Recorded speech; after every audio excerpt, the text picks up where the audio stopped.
So, what happened to Brick and Lace? Just answer the question, okay? Please don't play with me right now. When the going gets easy, the easy gets tough. Let's rewind a little. Back in 2017, I was just 23, young, hungry, honestly, just vibing with my hobby. Crochet started out as a passion and quickly grew into a certified business. No major responsibilities, just me, yarn, and a vision. People were curious. People were watching. And I started creating crochet tops, swimwear, doing local fashion shows, even landing a spot in New York Fashion Week. Everything was moving fast. But here's the part people don't talk about. Momentum without structure is dangerous. When summer ended, so did my consistency. That shift into fall and winter hit me hard. I felt anxiety creeping in because I couldn't pivot fast enough. Creating cold weather pieces, that takes more time, more material, and more money. I started questioning everything. What was I showing to people? How was Brick and Lace being perceived? Was I a seasonal brand?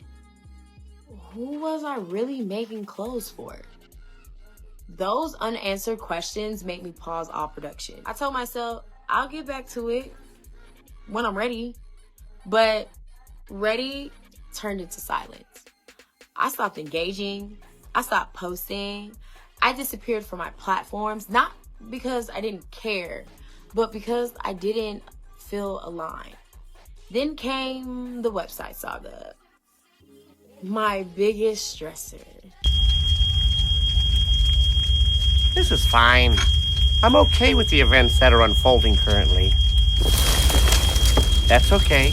Things are gonna be okay. The first site didn't meet my expectations. The second one looked better, but didn't feel like me. And then I got scammed. Not once, but twice. One designer took $250, another took $3,000. Damn! And I was left with nothing. No site, no home base for my brand for 3 years.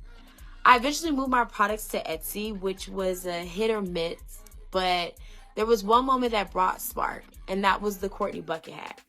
We sold over 200 of those. That was huge for me. A real win. A very proud moment. But still, people started asking, where's your website? Is Brick and Lace still around? And those questions started to weigh on me because I knew the answer was yes, but it didn't look like it. But I ain't in the club. Shoebox money trying to roll my ducks. Ask the bad bitch, she can hold my BLACK. 10,001, but I ain't in the club. Shoebox money trying to roll my ducks. Ask the bad bitch, she can hold my BLACK. I'm busting my ass cause I need pay. Don't. So, what happened to Brick and Lace? Life, growth, lessons, burnouts, vision. But more importantly, evolution.